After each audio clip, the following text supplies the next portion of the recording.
The next that we'll talk about is the demographic trends in India. Now, what do we mean by the term demographic? The term demographic means, demo means population and demography means study of population. So, we'll study about that what have been the population trends in India. As I had already told you that we are 18% of the world's population. Or in other words, you can say every sixth person on this earth is an Indian. Our population size has increased tremendously over the past 5 decades. At the beginning of the century, we were just 24 crores. And by the end of the century, we were 102 crores. So you can see the population nearly quadrupled in 100 years. And the major portion was that in 1950s, we were just 36 crores. So in these 15 years, only 12 crores population increased. And in the next 5 decades, look at the magnitude at which the population has increased from 36 crores to 102 crores. And in the next 10 years, we were 125 crores. So the pace at which our population is growing is seriously a big issue. So now we constitute of 18% of the world's population. 18% of the world's population we constitute, and when we talk about the area that we have, we are 2.4% of the total area. And the income that is generated in our country is 1.2% of the total income of the world. So income wise we are just 1.2% and area wise we are just 2.4%. But population wise we are 18% of the world population. The figures itself are alarming. Some of the states in India have population which is like equivalent to population of countries. Like population of UP is the same as population of Brazil. And the population of UP and Maharashtra combined is more than the population of the third most populated country in the world, America. Population, you can imagine if you put together UP and Maharashtra, lesser number of people stay in America, and you very well know the area that they have. It is such a big country with such less population. So the figures are alarming. We are growing at a rapid pace which needs to be controlled. UP is the most populated state in our country, followed by Maharashtra. The urban population living in Maharashtra is more. When you will come across such question, the population which is the most populated state, you would say UP. But urban population is more in Maharashtra. So, when we talk of the size, we are 18% of the world's population and every sixth person that you come across is an Indian. Next is the rate of growth, the rate at which population has grown. Now, the impact of population growth can be assessed in a better way when you talk about decadal growth. That is the growth that has taken place over a period of 10 years. Then you can actually feel the impact. So, when we talk about rate of growth, we generally talk about the decadal growth. And when we divide the decadal growth by 10, we arrive at the growth of per annum growth. Now, earlier, the population was not always, in the beginning of the century, India had started doing the census of population in 1880. During that period, it was not that population was always increasing. There were times because the birth rate and death rate both were high. So there were times when the birth rate was when the population growth was increasing, and there were times when it was decreasing. Only in the year after 1921, the birth rate has constantly increased. Before that,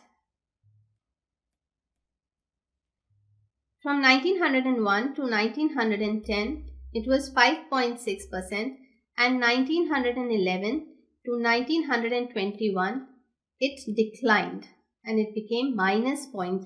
So this was the time when there was widespread cholera, and there were famines, because of which the death rate was very high. So the population growth actually became negative.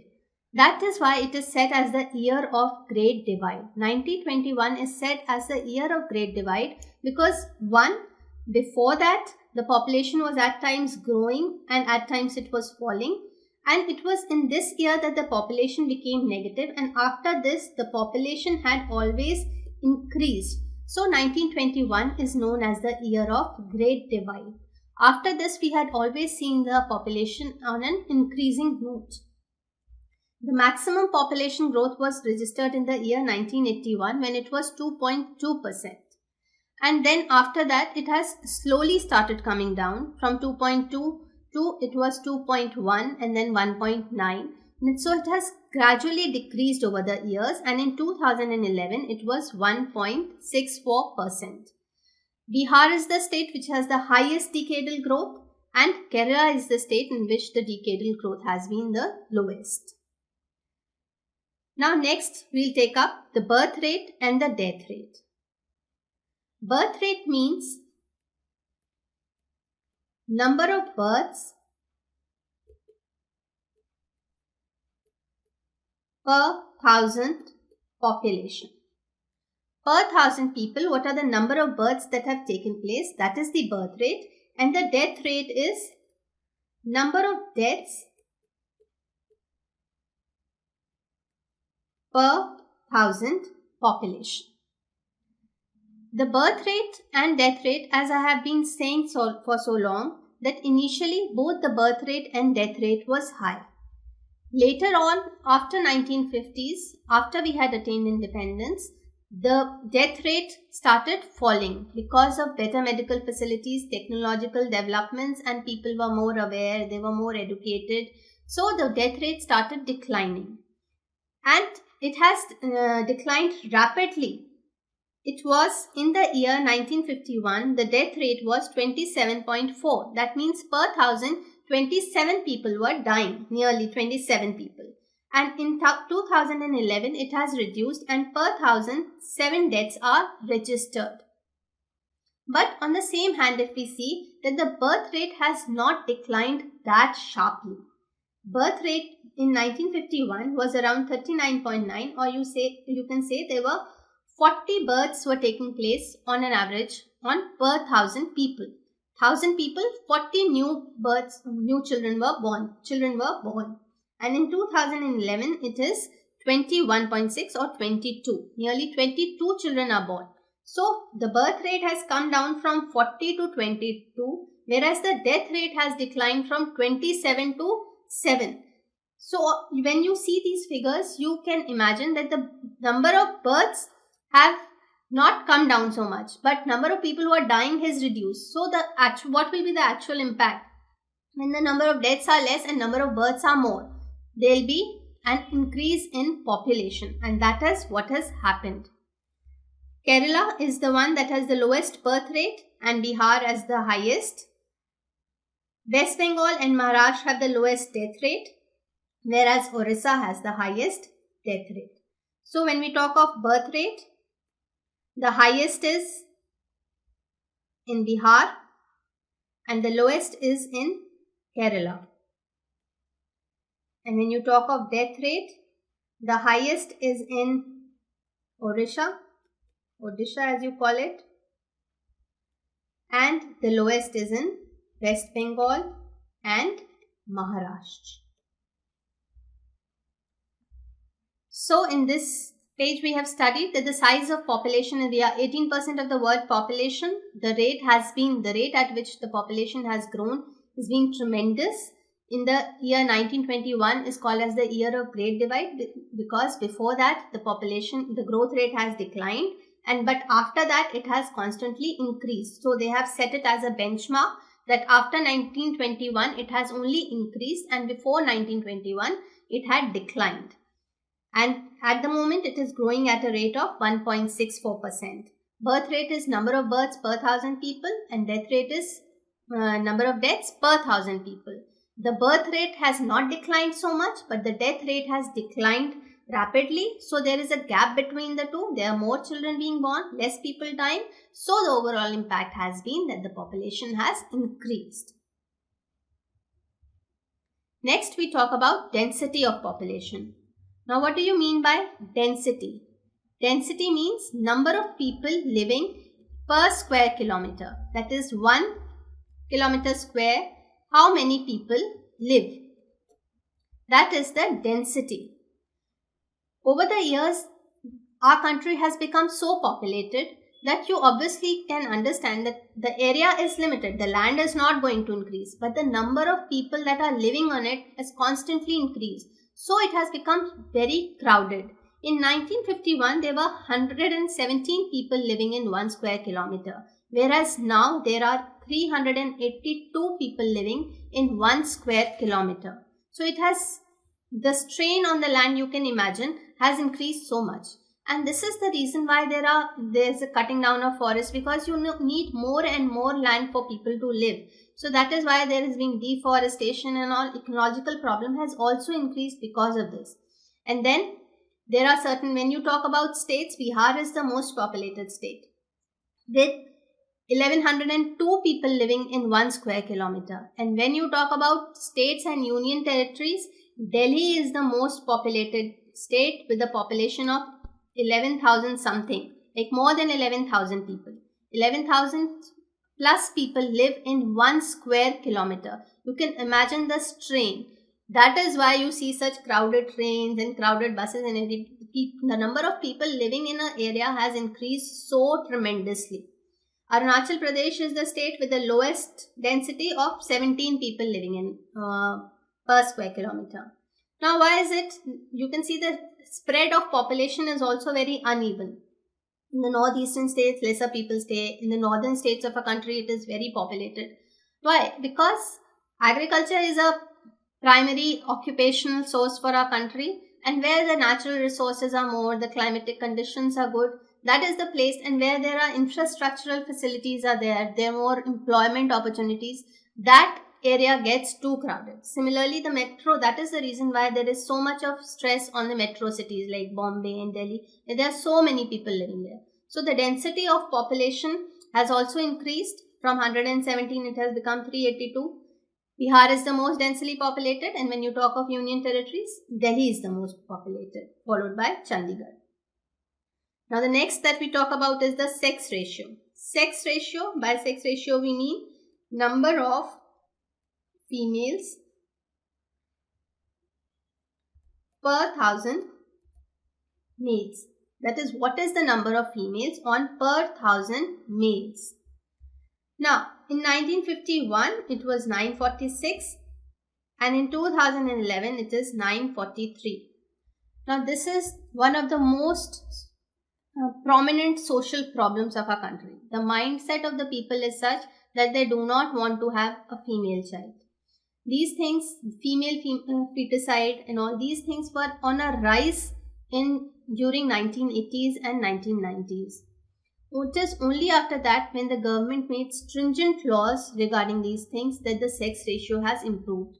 Otherwise, as you can see, in the 1991, it was at its lowest at 927. It was the time when even if the female child was born, it was killed, or there was not proper care taken of her. So there was like infant mortality rate of the female children was more because they were not given proper care.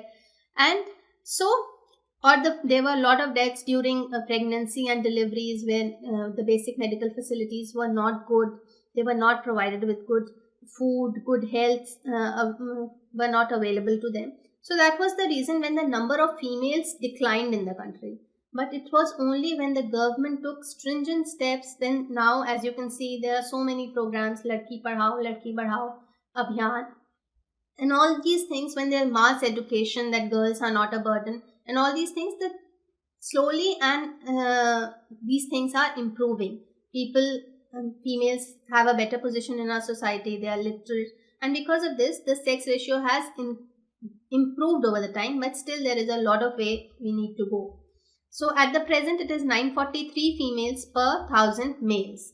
Kerala has the highest sex ratio of 1,084. That means there are more females than males in Kerala. There are 1084 females and over 1000 males. And Haryana, as we all know, it is the lowest. It is 879 females over 1000 males. When you talk of the rural sector, when you talk of the rural section, the sex ratio is 946, and in the urban it is 900 according to the census of 2001. And at the present census, the overall Indian average is 943. So we have studied about density of population, which means number of people living in a per square kilometer, and sex ratio, which means how many females are there over 1000 males. The ratio was minimum in 1991, it was 927, and slowly from there it has improved. Kerala is the state with the maximum sex ratio of 1084 and Haryana is the lowest. So the density of population in 2011 was 382 and the sex ratio in 2011 was 943. These are the two figures that need to be remembered. Now the next is life expectancy at birth. The word expectancy itself means expected. What is the life that is expected at birth? When a child is born, how much do we expect him to live? How long will he live? This is life expectancy at birth, the mean expectation of life at birth. If the death rate is low, that is less number of people are dying and they are dying at an advanced stage. That is, they are dying when they are getting old. They are not dying at a young age. Then we say that the life expectancy is more. We expect them to live longer. And when the death rate is high and people are dying at an early age, then we say that the life expectancy is low. We expect people to live less. This was the case, the life expectancy was less, this was the case during independence, when we had attained independence, or during 1920s and 30s. And the death rate was high. There were no proper medical facilities, so people used to die. And then there were famines and cholera and all these transmitted diseases. They used to kill people in thousands. So people used to die at an early age. With cholera and plague, the whole village used to get wiped out. So this was the case in the year 1951. Life expectancy was 32 years, and over the years, in 2011, it has become 66 years. So average age of an Indian is 66 years. We expect Indian to live up to 66 years of age. It is maximum for Kerala, where people are expected to live for at least 71 years of age. And MP, it is the lowest, where the life expectancy is 58 years. When you further divide it and say, talk about the male life expectancy and females, it is good to see that females live longer. They live for 68 years of age, and for males it is 65. But the average, if you talk about average Indian, it is 66 years of life expectancy at birth, which has improved. It has nearly doubled. Earlier people used to die at nearly 32 years of age, and now it is 66. So life expectancy means the mean expectation of life at birth. The next is the literacy ratio. Literacy. What do you mean by the word literacy? Who is considered as literate? Any person over the age of 7 years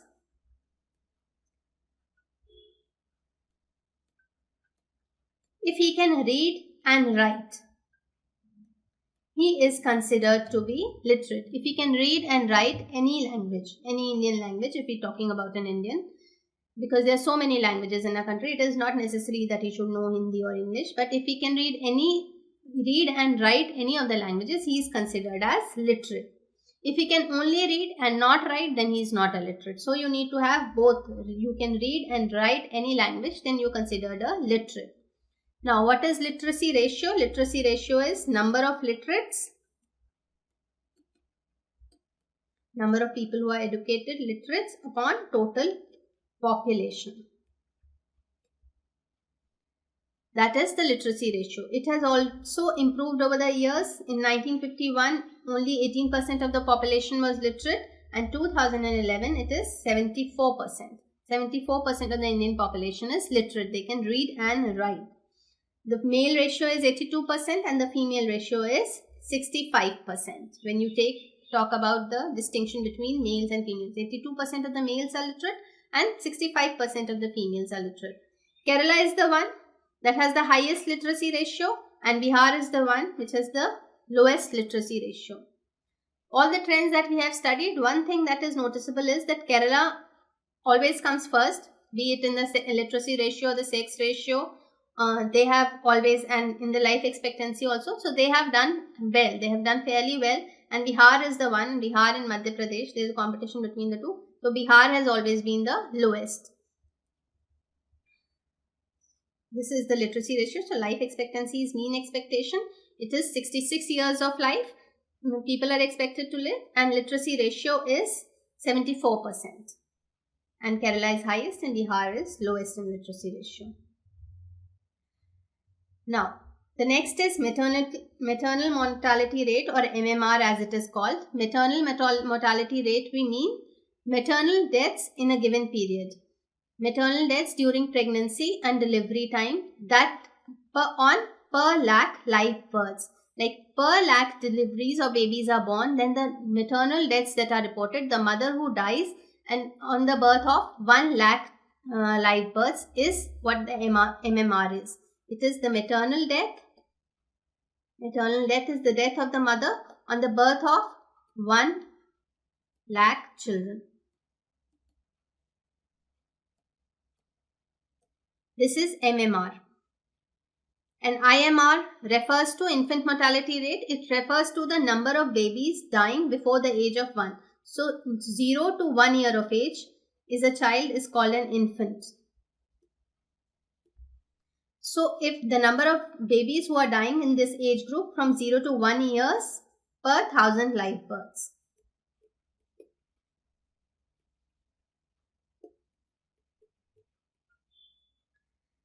The IMR for India is 42 in the year 2012.